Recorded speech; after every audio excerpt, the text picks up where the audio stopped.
مشورہ دیتا ہوں حکومت کو اور وزیر قانون کو مشورہ دیتا ہوں کہ نہ فرعون کی حکومت ساری زندگی رہی، نہ نمرود رہا، نہ جاج بن یوسف رہا، نہ یزید رہا، اور یار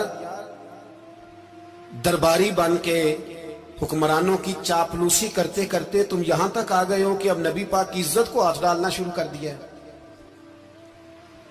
اور آپ یقین کریں سیاسی جماعتوں کا اتنا برا حال ہے کہ ان کے لیڈر کے بارے میں کوئی بات کرے تو پاگل ہو جاتے ہیں یہ احتجاج کر کر کے، اور اس نے ڈائریکٹ کہہ دیا کہ ختم نبوت کا مسئلہ ہی کوئی نہیں، جو دین کی بنیاد ہے کسی کو پرواہ نہیں۔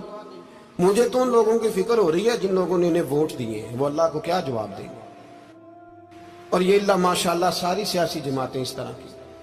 اور میرا وزیر قانون صاحب کو بھی مشورہ ہے کہ زندگی بڑی تھوڑی ہے، بڑی تھوڑی، اللہ سب کو معاف کرتا ہے، اپنے رسول کے غداروں کو معاف نہیں کرتا۔ اور یہاں تمہاری گاڑیوں پہ جھنڈے لگے ہوئے ہیں، وہاں بھی تمہارے جھنڈے لگیں گے، پر اس لیے لگیں گے کہ یہ غدار ہیں ناموس رسالت کے، یہ جھنڈے لگیں گے۔ شرم کرو اور ڈر جاؤ، بس کر دو۔ تمہارے منہ میں اب دانت پورے نہیں رہے، کوئی شوگر کا مریض ہے تو کوئی بلڈ پریشر کا، تو کوئی ہارٹ کا، تو کوئی کینسر کا۔ شرم کرو اور اپنی قبر کی بھی تھوڑی سی فکر کرو۔ بتاؤ پاکستان کے کتنے صدر گزرے، وزیر اعظم گزرے، تو ان کی قبریں کہاں ہیں؟ کوئی جاتا ہے ان کی قبروں پہ؟ کسی کو خبر ہے؟ کیوں اپنے لیے جہنم کٹھی کرتے؟ سارا کچھ دنیا داری رہ گئی ہے، سارا کچھ صرف یہی رہ گیا۔ حضرت ابو بکر سردار تھے، حضرت عمر سردار تھے قبیلے، حضرت عثمان سردار تھے، انہوں نے سرداریوں کو ٹھوکر مار کے رسول اللہ کے قدموں میں بیٹھنا پسند کی، سرداریاں چھوڑ کے غلام بن گئے۔ تم سرداریاں بچانے کے لیے رسول اللہ کی غداری کرتے ہو، شرم نہیں آتی؟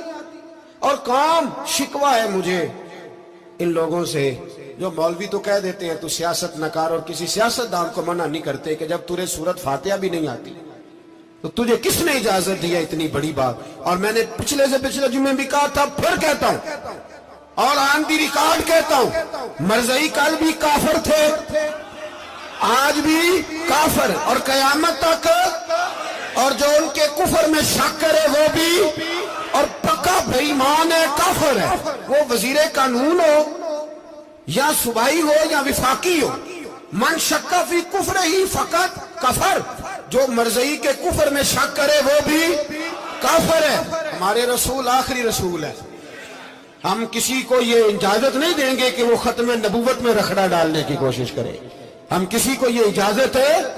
اور تم نے قوم کو لوٹا، لوٹتے رہو، اب ایمان پہ ڈاکے تو نہ ڈالو۔ تمہیں دولت لوٹ کے پیٹ نہیں بھرا، اب ایمان لوٹنا شروع کر لیا ہے۔ تمہارا فیکٹریاں لوٹ کر، قومی خزانہ لوٹ کر پیٹ نہیں بھرا، بھائی مانو اب دین بیچ کر اپنی حکومتیں پکی کرو گے۔ اور وہ لوگ بھی تیار ہو جائیں جو ان بھائی مانوں کو منتخب کرتے ہیں، ان سے بھی سوال کرے گا ختم نبوت کا موضوع قیامت کے دن کہ تم بتاؤ، ان کو سپورٹ کرتے تھے جو رسول اللہ صلی اللہ علیہ وسلم کے بعد بھی کسی نبی کو نبی ماننا درست جانتے تھے۔ شرم آنی چاہیے، خیال ہونا چاہیے۔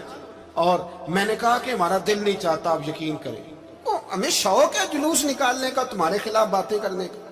تم نے روز تھرمامیٹر نکالا ہوتا ہے، چیک کرتے ہو کہ ایمان کتنا ہے کتنا نہیں ہے۔ یہ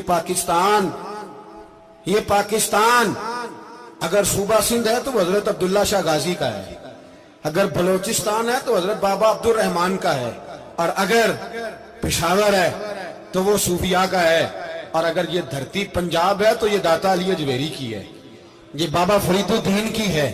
اس میں کسی غدار کو قبضہ کرنے کی اجازت بالکل نہیں ملے گی۔ اور ہم وہ لوگ بھی نہیں جو چپ کر کے اندر سوتے رہیں، قوم جو کرتی ہے کرتی رہے، ہمیں پرواہ نہیں، نہ ایسی کوئی بات نہیں۔ کوئی بندہ نہ سمجھے کہ انہیں ہوش نہیں، انہیں پتہ نہیں، ہمیں سارا کچھ ہی آتا ہے۔ پھر اگر کل کو کوئی ممتاز قادری پیدا ہو گیا تو شکوہ نہ کرنا، کل کو پھر سے عامر چیمہ نکل آیا تو شکایت نہ کرنا، یاد رکھنا۔